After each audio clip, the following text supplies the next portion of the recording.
And I want to thank Rachel Sellis and Mr. Sonseco and Michelle Mahon and Kurt Hess and Gerald Goins and Humble G and the Reverend C.J. Harkness, all for participating in this event. And mostly on a beautiful morning. That was a joke, it's not a beautiful morning. I want to thank all of you for coming on out to discuss some very serious issues. You know, as Senator Turner indicated, what this campaign is about is taking a hard look at where we are and where we want to go.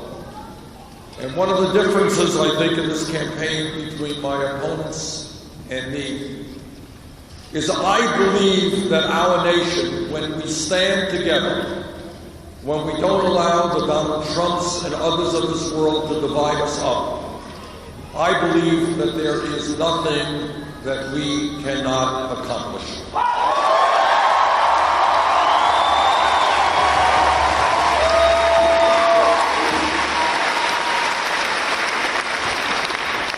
So this campaign is about understanding that we today are the wealthiest country in the history of the world. But most people don't know that. And they don't know that because they're too busy working 50 or 60 hours a week to know that almost all of the new wealth and income being created is going to the top 1%. So what this campaign is about is not only asking people to envisage a new America, but also to understand that no president, not Bernie Sanders or anybody else, can do it alone. This is what Senator Turner was talking about. Every person in this room is enormously powerful if you choose to use your power.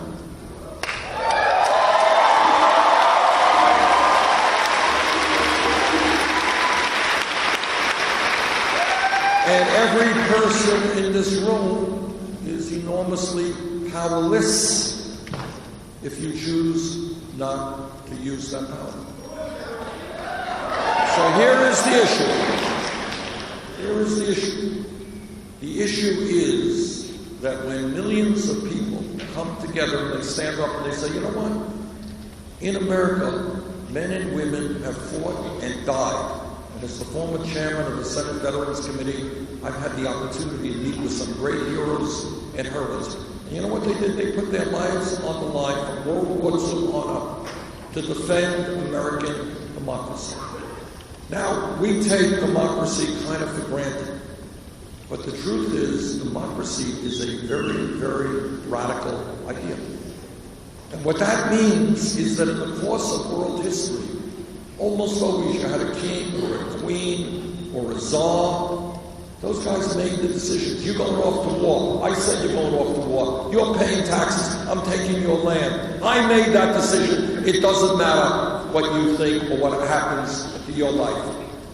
What democracy is about is saying that all of us together have the right to determine the future of this country.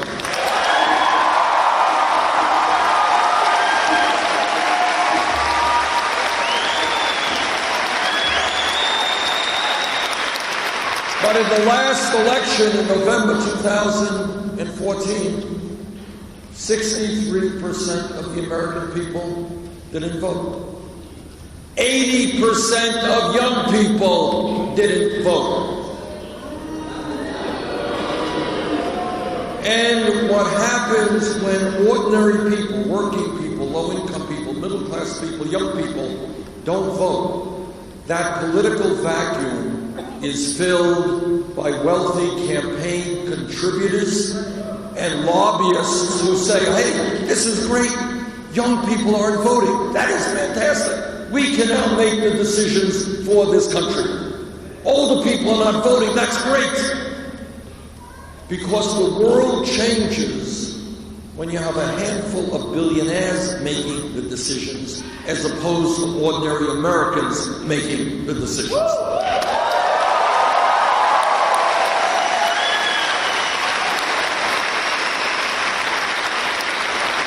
So what this campaign is about is calling for a political revolution. And what that means is no president, not Bernie Sanders, not anybody else can do it alone. Why is it? And I'll tell you why. And this is a truth that many politicians will not tell you. The truth is that Wall Street, corporate America, the corporate media, large campaign donors have so much influence over the political and economic system of our country today that no president, not the best intention in the world, can take them on. The only way we take them on is when millions of people, black and white and Latino and Native Americans and Asian Americans, gay and straight, men and women, when people stand up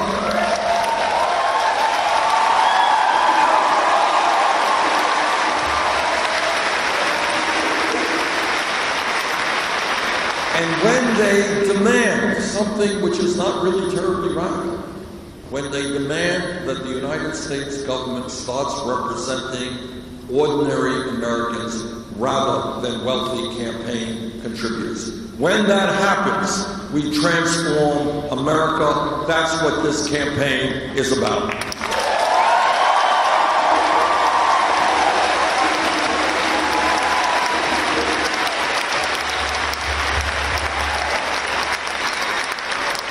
Now, over the last 9.5 months since we began this campaign, a lot has changed. When I began the campaign, what the pundits were saying, when they say, Bernie, you comb your hair really great, you wear your GQ outfit here, you have all the requirements to be the president, but two things.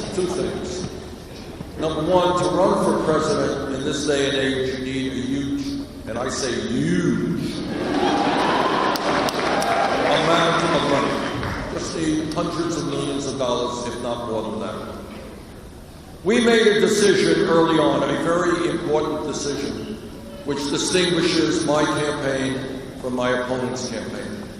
And what we said is, we do not represent the billionaire class. We do not represent corporate America. We do not represent Wall Street. We do not want their money. We are not going to have a super PAC.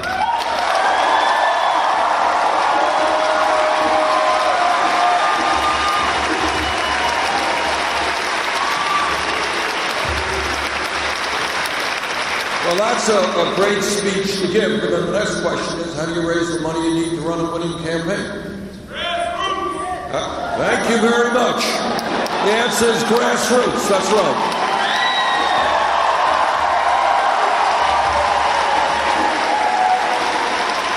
So we did something that is unprecedented in politics today. What we said is, look, we're not going to go to billionaires' homes and raise millions of dollars. We're going to ask middle-class and working families in this country for their help. And you know what's happened in the last 9 months? We have received over 4 million individual contributions.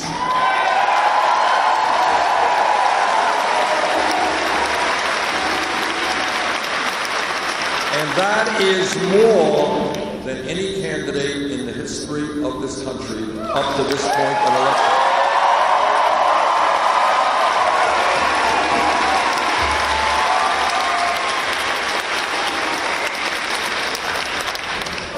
And do you know what the average campaign contribution is? It's a great university, very smart people. $27.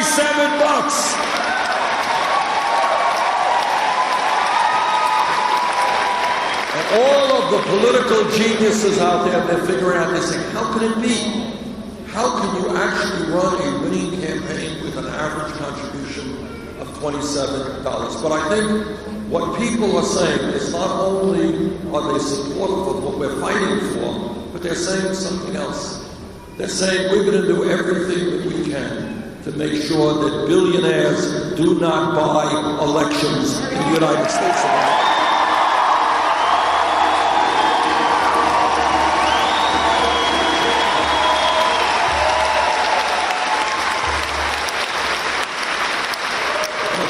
what else has been going on. When we began the campaign, we were at 3% in the polls. Very few people outside of my own state of Vermont actually knew who I was, let alone what we were fighting for. We have come a long way in the last 9 months. In the last week or so, there were 3 national polls that actually had us in the lead.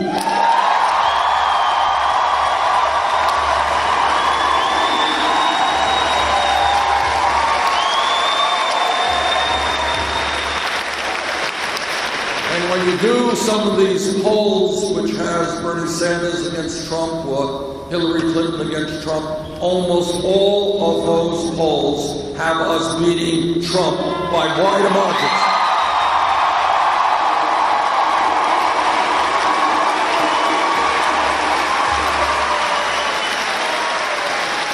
Now, Ohio, as you all know, is one of the important political states in this country. You're having a primary here on March 15th. With your help, we can win this primary and help us go forward to victory.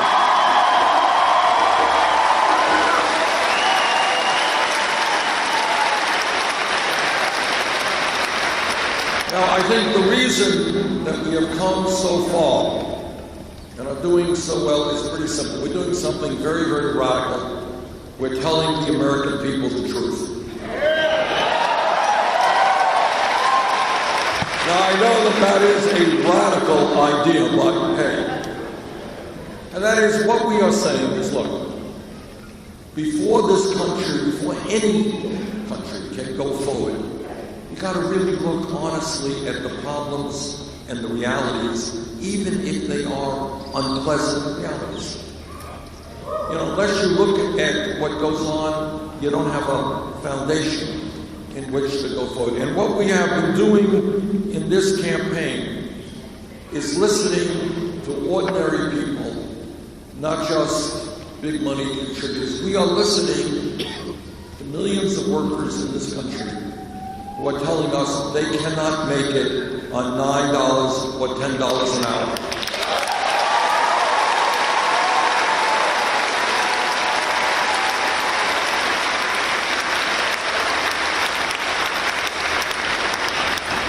I have been proud to be out on picket lines with fast food workers who are saying just that.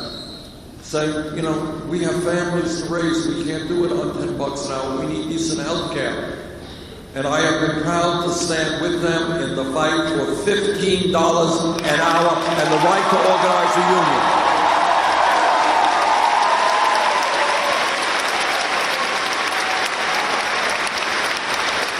When we talk about America and we understand the massive levels of income and wealth inequality, where the top one-tenth of 1% now owns almost as much wealth as the bottom 90%, in America we can create an economy where if you work 40 hours a week, you are not living in poverty.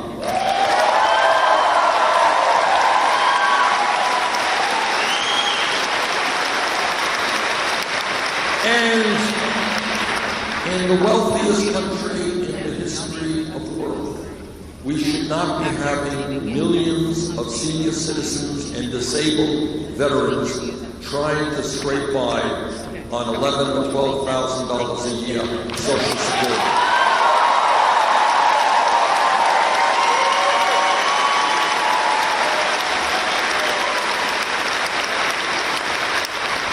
I just want you for a moment, put yourself in the place of that 80, 90-year-old person.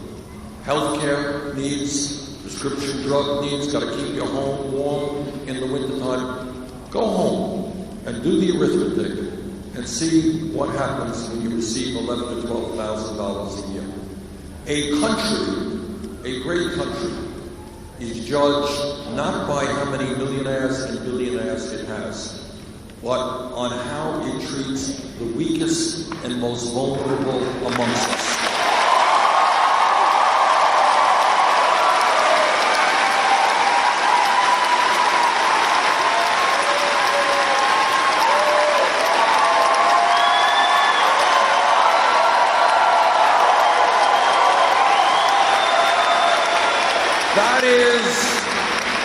That is what a great nation is about, and that is what every religion in the world, Christianity, Judaism, Islam, Buddhism, that's what they tell us.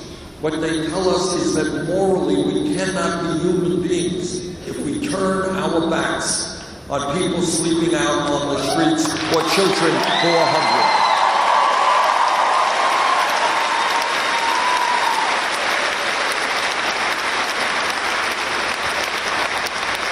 What being human is about is I've got 4 great kids and 7 beautiful grandchildren. I want you to worry and be concerned about my kids and my grandchildren, and I will worry about you and your kids and your parents. That's a society.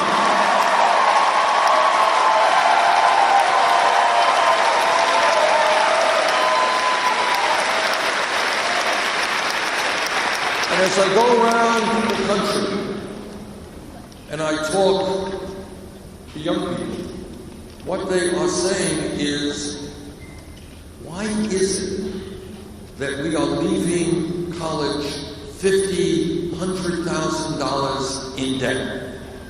Why is it we are being punished for what crime? The crime of trying to get a good education? We shouldn't be punished for that.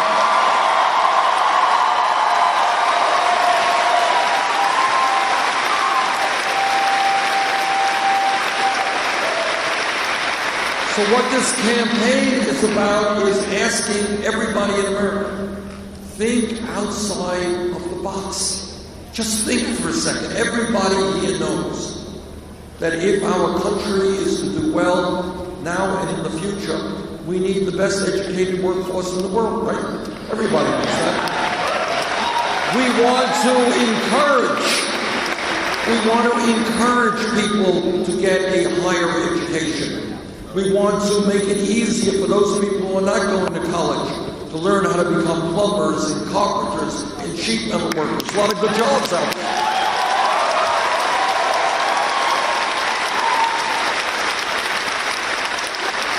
We should not be punishing people. We should be rewarding people who want to get an education.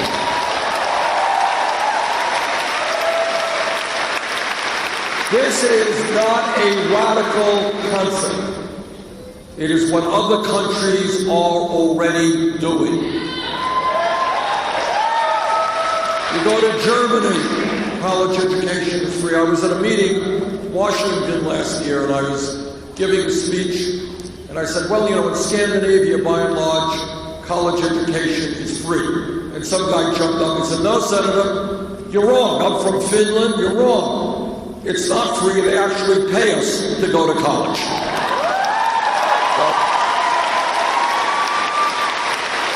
But here's the point. Thinking outside of the box. If we want a strong economy, I want to encourage people to get all the education they need without having to pay off student debt for the next 30 years. And when we talk about listening to people, this campaign is listening to women. And women are asking us,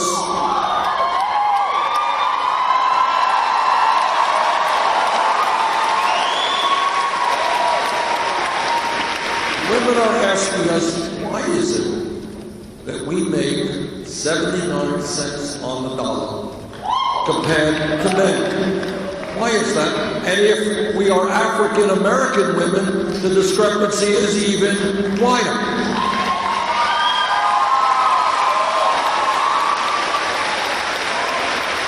And that is why I know that every man in this room will stand with the women in the fight for pay equity.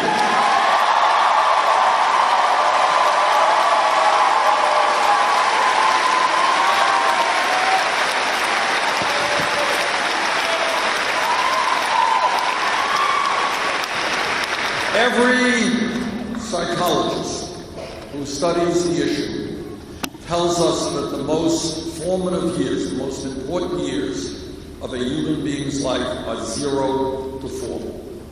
That's when we develop emotionally and intellectually.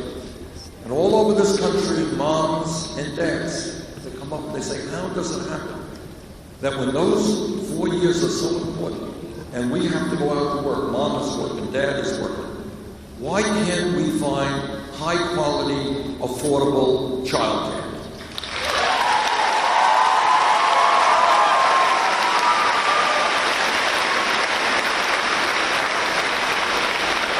As a country, we should have a world-class pre-K childcare system, and together we're going to develop that system.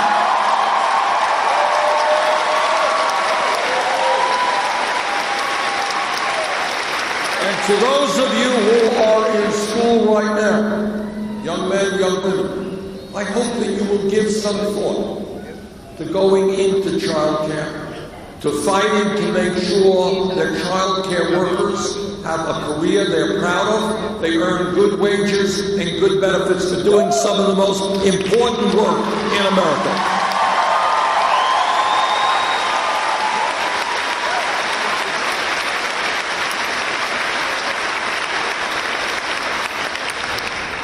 And when we listen to people, we are listening to our brothers and sisters in the African American community.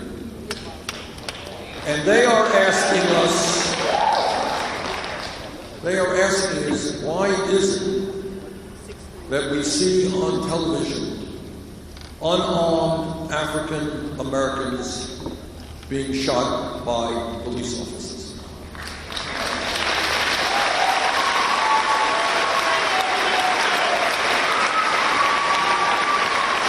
Now, I was a mayor of the city of Burlington, Vermont. Anybody here from Vermont? All right, a few. We're a small state, all right. I was mayor of the largest city there for 8 years, and I worked closely with the police. And the vast, overwhelming majority of police officers are hardworking people, honest people trying to do a very, very difficult job. Right.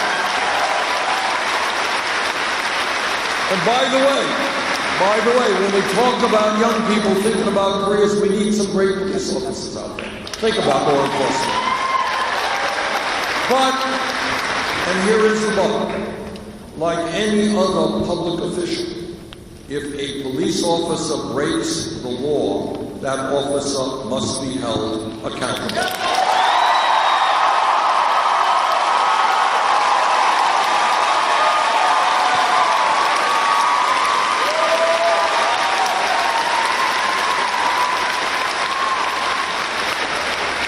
I have talked to people in the African American community, people with PhDs, who say, if I'm driving across the country, I get kind of nervous. And the reason for that is that African Americans are stopped a lot more for traffic issues than are whites. We have got to take on this issue of institutional racism and a broken criminal justice system.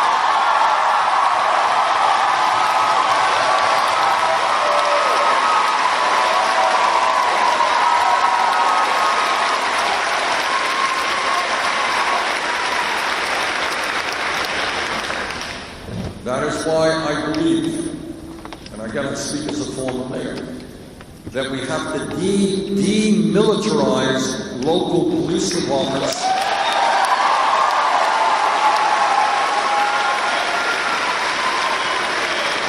Some of these local police departments look like occupying armies. What the function of a good police department is to be part of the community, to be trusted by the community, not to be seen as an oppressive force in the community.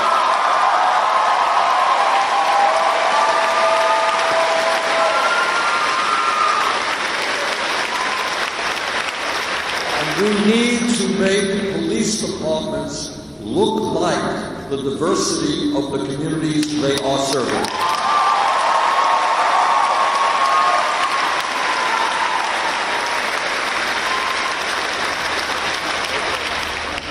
We also need to take a whole lot of looks at criminal justice in general. For example, we need to rethink the so-called war on drugs.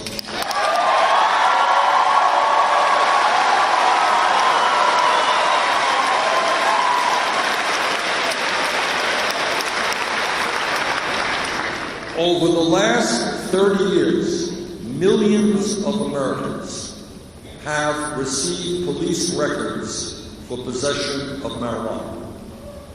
Right now, under the Federal Controlled Substance Act, marijuana is listed as a Schedule I drug alongside of heroin.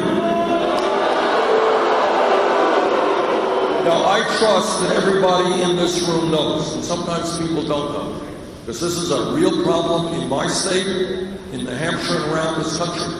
Heroin is a killer drug. Stay away from it.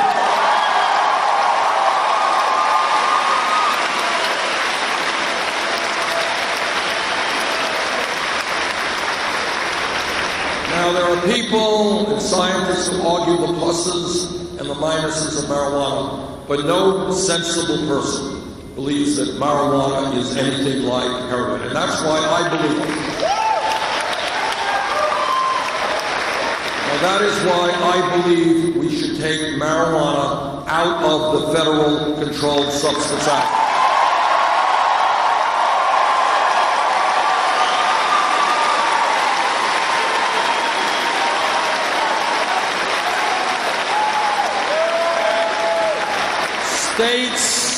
States have the right, the people in the states have the right to legalize marijuana or not. That's a state decision. But from the federal perspective, possession of marijuana should not be a crime.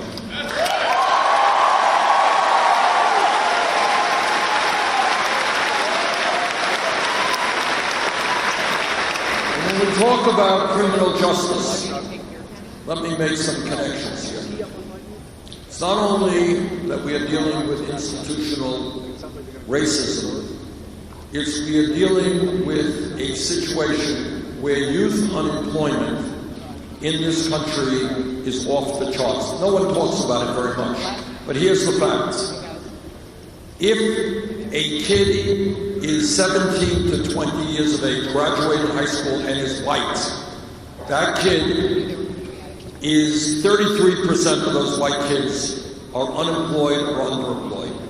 If that kid is Latino, the number is 36%. If that kid is African American, that number is 51% unemployed or underemployed.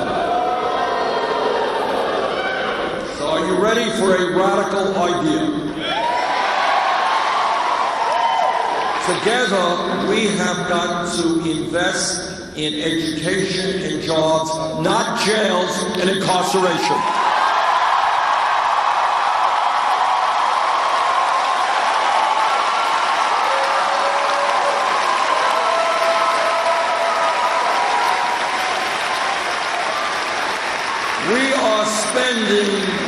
We are spending $80 billion a year to lock up 2.2 million Americans. In my view, it makes a lot more sense to send a young person to the University of Ohio than lock him up. It's a lot cheaper.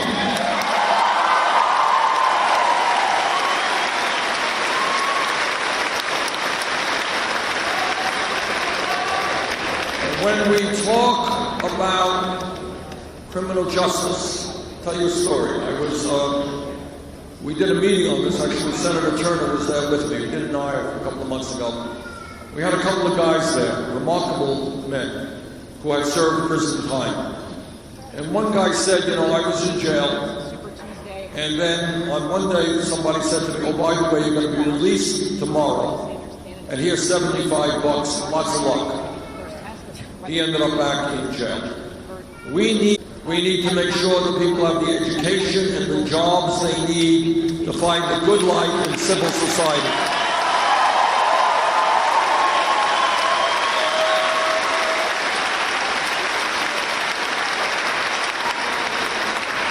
When my dad came to this country at the age of 17 from Poland without a nickel in his pocket, and never made much money. Dropped out of high school, my mom graduated high school. So I am a little bit sensitive to the issue of immigration.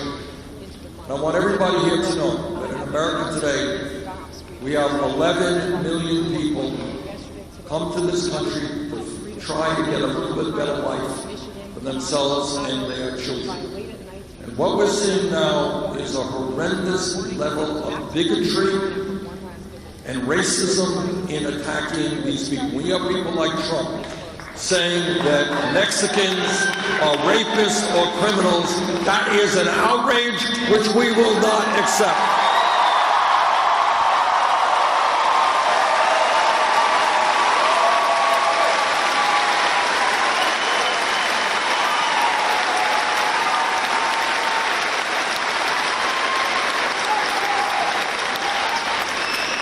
We need comprehensive immigration reform and a path toward citizenship for the undocumented.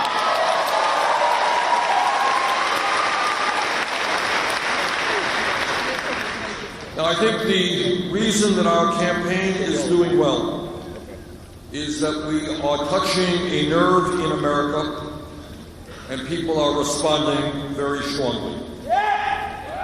Vast majority of the American people, you can be conservative, progressive, moderate, Democrat, Republican, whatever. Very few people think that it is right that the 20 wealthiest people in this country now own more wealth than the bottom 150 million Americans, half of our people. When I talk about a rigged economy, I am talking about the fact that one family in this country, the Walton family who owns Walmart, owns more wealth than the bottom 40% of the American people. Does that sound like what America is supposed to be about? Now, let me tell you something about what a rigged economy means. What a rigged economy means is that the wealthiest family in America, the Walton family, pays wages at Walmart that are so low that many of their employees have to be on Medicaid food stamps and subsidized housing. And you know who pays for that Medicaid food stamps? You do. So on behalf of the wealthiest family in the world, in the United States, worth some $60 billion or so, I want to thank you. They are very appreciative that you are helping to subsidize their company. That was a joke. In fact, of course, it's an outrage. Why should the middle class of this country have to subsidize employees who work for the wealthiest family in America? That's pretty crazy stuff. So I say to the Walton family, get off of welfare, start paying your workers a living wage.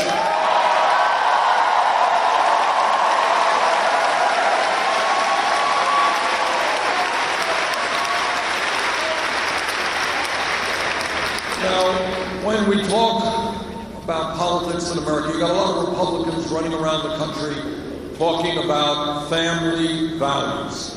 They love families.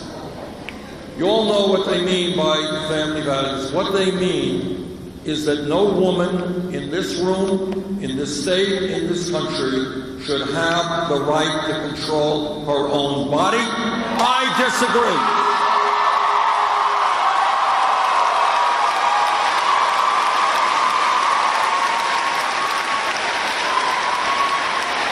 What they mean is that our gay brothers and sisters should not have the right to get married. I disagree.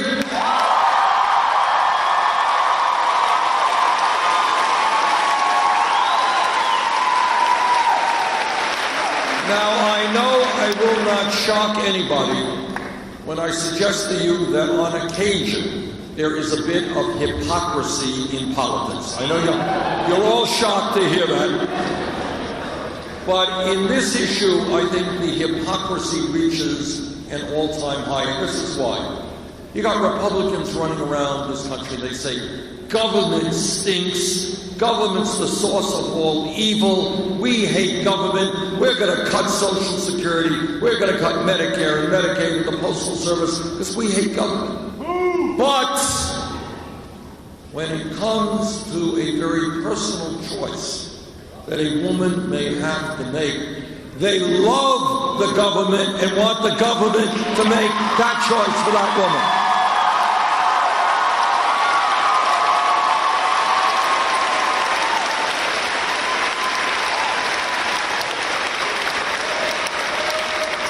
That, my friends, is called hypocrisy.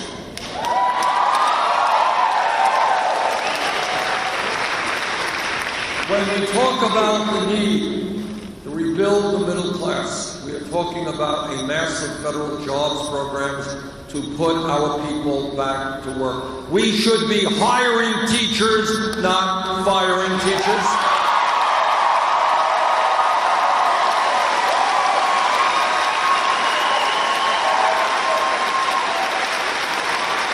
Tonight, if my memory is correct, I'm heading to Flint, Michigan. And it's not a meeting that I look forward to because I know what I'm going to hear because I've already spoken to people in Flint. I spoke quietly to a number of people, and what they told me literally is incomprehensible that we are seeing what we are seeing in the United States of America in 2016. Thousands of children being poisoned by a broken water system, a poisonous water system. Now, my point is, Flint is maybe the worst example of a collapsing infrastructure, but it is not the only example. We can create millions of good-paying jobs by rebuilding our water systems, our wastewater plants, our roads, our bridges, our airports, our airports.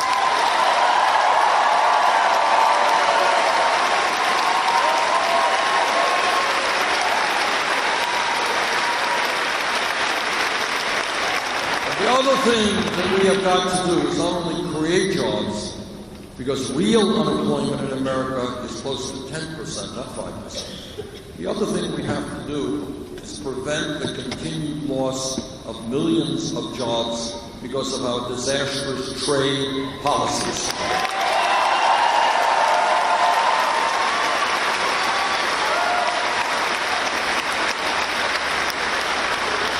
One of the differences between Secretary Clinton and myself is that she supported NAFTA, she supported permanent normal trade relations with China. I helped lead the opposition to those trade agreements. I was right, she was wrong.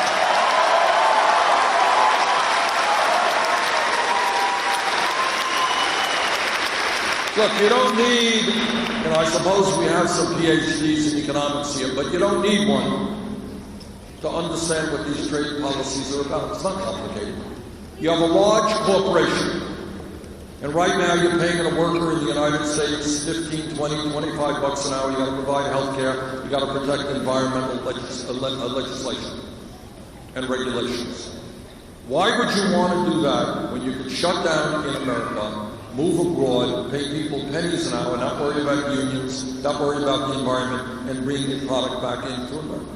That's what these trade agreements are, nothing more complicated than that. Since 2001, we've lost 60,000 factories in America, a lot of that having to do with disastrous trade agreements. If elected president, we will fundamentally rewrite trade agreements in this country.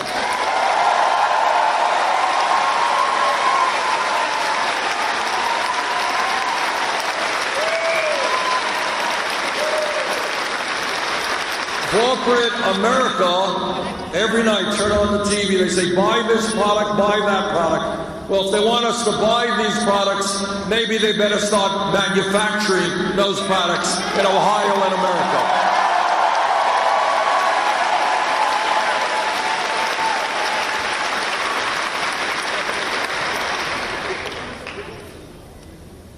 All of you are aware that as a result of the greed, recklessness, and illegal behavior, Wall Street drove this country into the worst economic downturn since the Great Depression.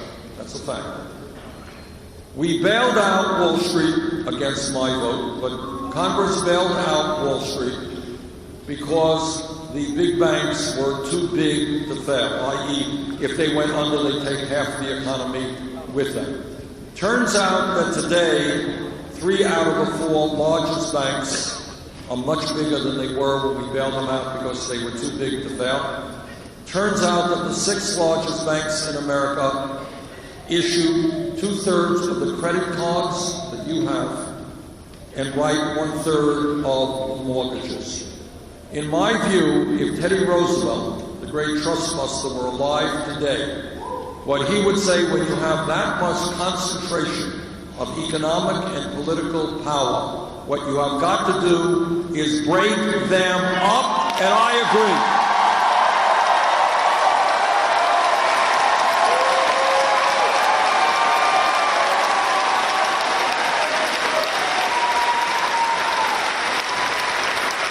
People often ask me, what, Bernie, is the most important issue? And I can't give you one issue because they're all important, but this I will tell you. There is one issue that impacts all other issues, and that is a corrupt campaign finance system which is undermining American democracy.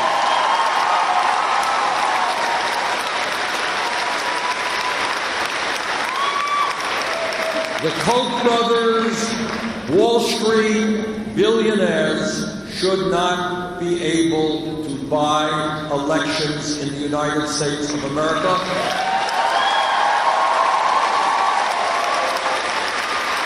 Together we are going to overturn Citizens United.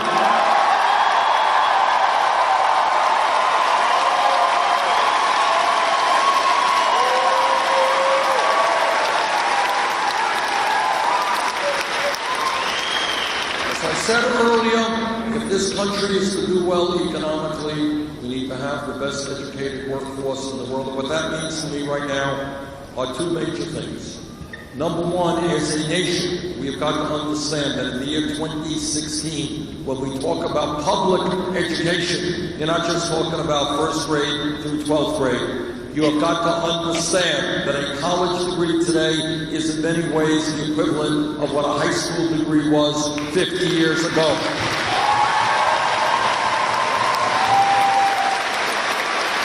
So we've got to do 2 things. Number one, anybody in this country, regardless of his or her income, I came from a family, didn't have a whole lot of money.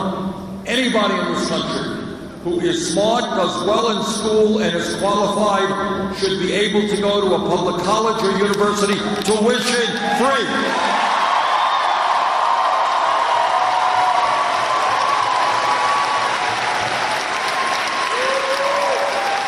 And second of all, we have got to deal with this crisis of student debt. Anybody here with student debt? We have legislation that will significantly reduce student debt by allowing those with the debt to refinance their loans and get the lowest possible interest rates they can find.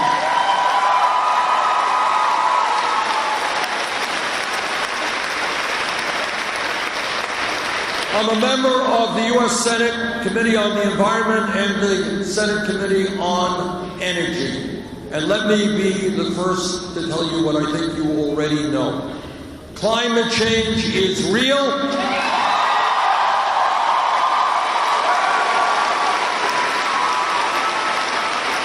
Climate change is caused by human activity, and it is already causing devastating problems in our country, all over the world. We need to have the courage to stand up to the fossil fuel industry, transform our energy system.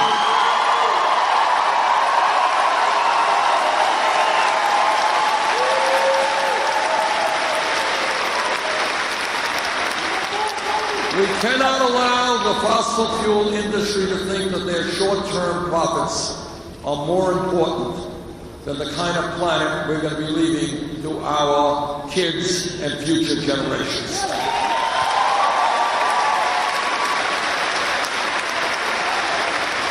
Now, I've been criticized in this campaign for many things every day, and that's okay. I love you! There you go. I love you too.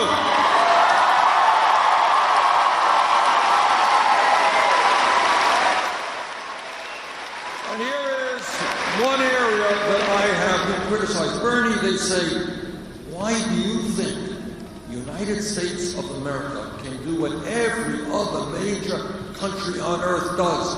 UK, France, Germany, Holland, Scandinavia, Canada. Why do you think that in America we can guarantee health care to all people as a right? Well, you know what? Let me be as clear as I can be. I believe that health care is a right, not a privilege.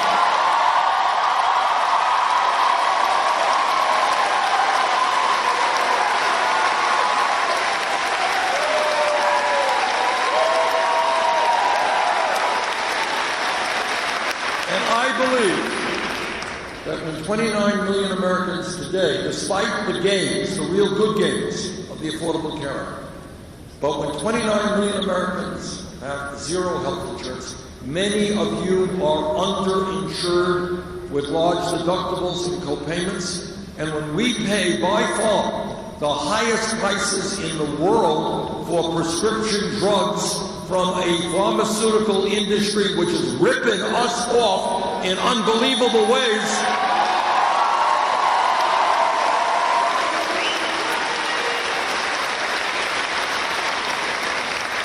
You want to hear crazy? This is crazy. 1 in 5 Americans who receive a prescription from a doctor cannot afford to fill that prescription. That's crazy stuff. So we are going to take on the drug companies, we are going to take on the insurance companies, and we are going to pass a Medicare for all program.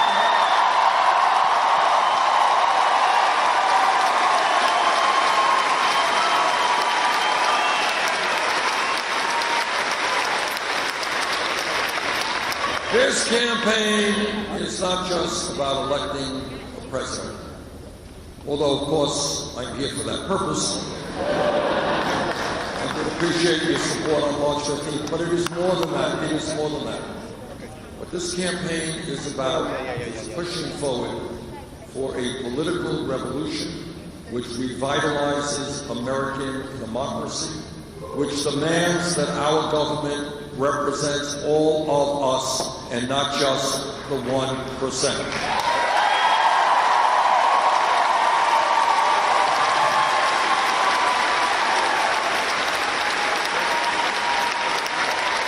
There is nothing that I've talked to you about this morning that is radical, that is outside of the mainstream, that the American people do not want to see happen. They know that the rich are getting richer while everybody else is getting poorer. The issue is, do we have the courage to tell the billionaire class that they cannot have it all, that this country belongs to all of us, not just a few?